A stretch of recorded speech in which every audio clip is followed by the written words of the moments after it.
Hello everybody and welcome back to my channel. My name is Taylin. If you have not met me already, this is my dog Coco.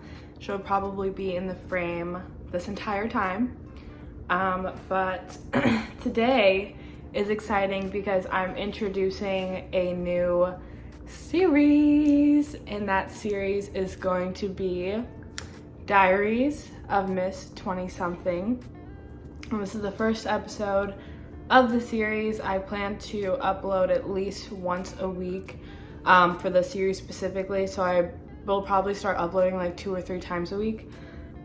But yeah, I'm super excited for the series. The goal is to just talk about more like taboo subjects, and for me to just be able to open up and talk to you guys about things that I'm sure you can relate to. But yeah, if you have any questions, link them down below. I do want to do some episodes where I answer some of your questions and things like that. So if you're interested, go ahead and leave some suggestions, as well as subscribe to my channel to see more of the series.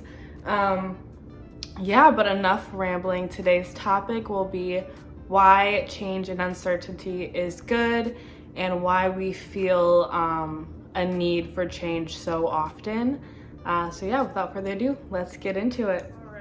So these videos are going to be really chill, really relaxed.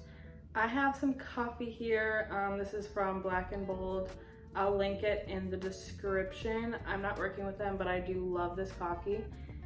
So yeah, these are going to be super chill little series where I'm just able to talk and rant and ramble, and you guys can leave your feedback and other questions down below.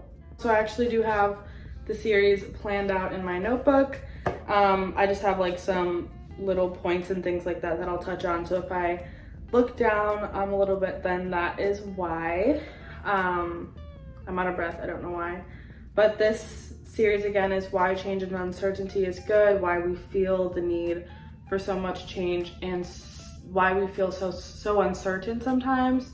And I'll start with kind of where I'm at in my life.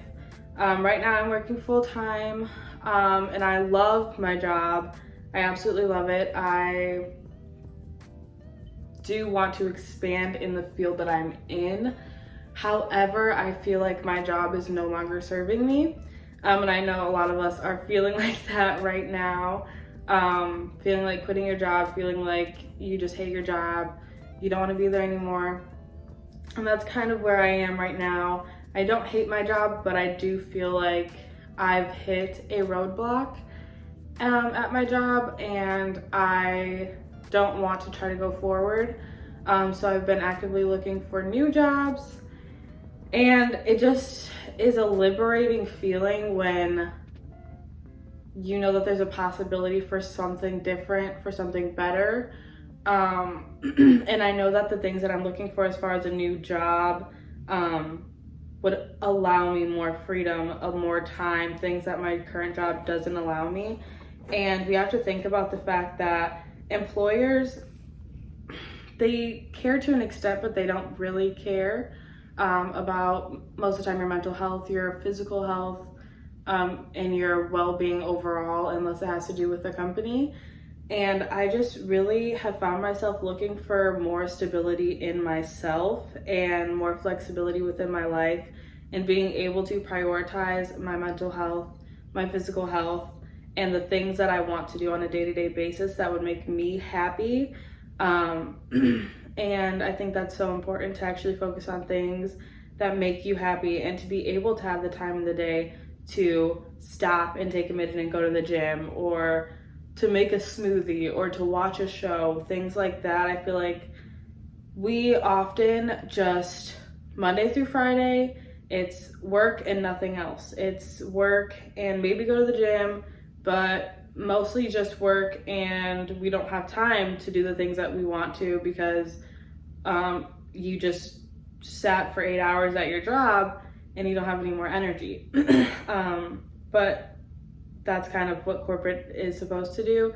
It's supposed to put you in this loophole of just work, work, work, and then condition you to think that you only have 2 days out of 7 to actually do what you want to do.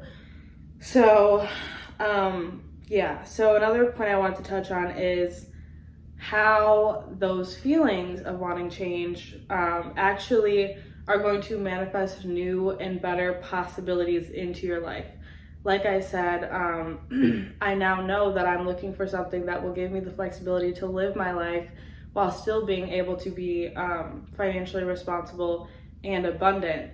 When you find yourself at those roadblocks, for example, a lot of people want to move out of state randomly because they feel like they're so trapped. And the reason is that everything comes to an end, and everything comes to a point where it's no longer serving you.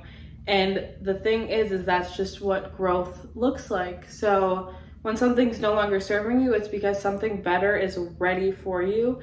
And genuinely, instead of being scared of that feeling, instead of being like, what am I thinking? Like, I want to move out of the state. Do it. If you have the means to do it, do it.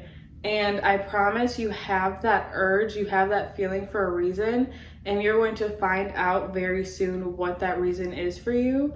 And it's only going to go up from there. You genuinely do thrive when you move out of your hometown. You genuinely do thrive when you quit your job.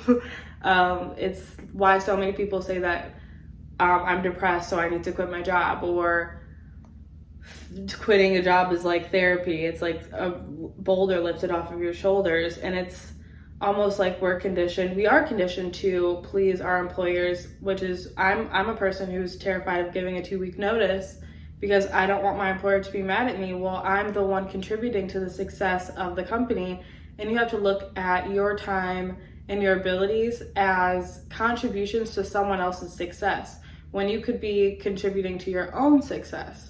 And that's a really important thing, I think, that we overlook sometimes. We don't think about the fact that if we're 10 minutes late, it's not hurting you, it's hurting their company.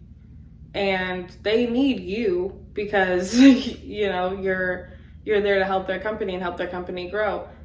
Most companies are nothing without their employees. Honestly, I'd say almost all companies are nothing without their employees, unless they're just run by the CEO themselves and they're the ones doing all the work, which is usually unlikely. Another thing that I read a couple days ago was that when you have these urges and you take action on these urges, you actually vibrate at a higher frequency than you would have before or if you had stayed.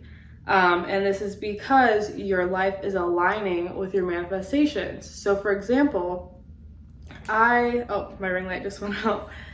For example, I got a job offer the other day, and I did the interview for it. I was so excited. I really thought I got the job. And then I got a call saying that I didn't get the job for a very minor reason. But I had been manifesting a new job for a few weeks now, and I'm still manifesting a new job as well. But the thing is that the job that I didn't get for the minor reason, and the reason why is because I didn't turn my camera on because I was nervous about Coco whining or coming into the frame. And so I didn't turn my camera on for the virtual interview, and that was an automatic disqualifier. But the thing is that I took a deep breath and I said, you know what, if it's not meant for me, that's why it's not happening for me. And the job that I was so excited for, it didn't even align with what I was manifesting for myself. It was below my own standards that I had set for myself. And your spirit guides, your angels, the universe, God, they won't let you settle for less, especially when you've been putting in the effort and work and you have the capabilities to do more. So you have to take everything as a lesson and as guidance in the right direction. I think it's really important to find new passions and find your own personal purpose. And I feel like a lot of our purpose does not lie within a corporate job or within any job, whether it's corporate or home-owned, unless it's like your own business and it's something that you really enjoy. Our purpose 99.9% of the time does not lie within our jobs. It lies within the things that we like to do, the things that we don't do enough of in our life. That's what our purpose really does, sit in. It really lies in those things that we don't do enough of because we're so wrapped around this corporate ideology.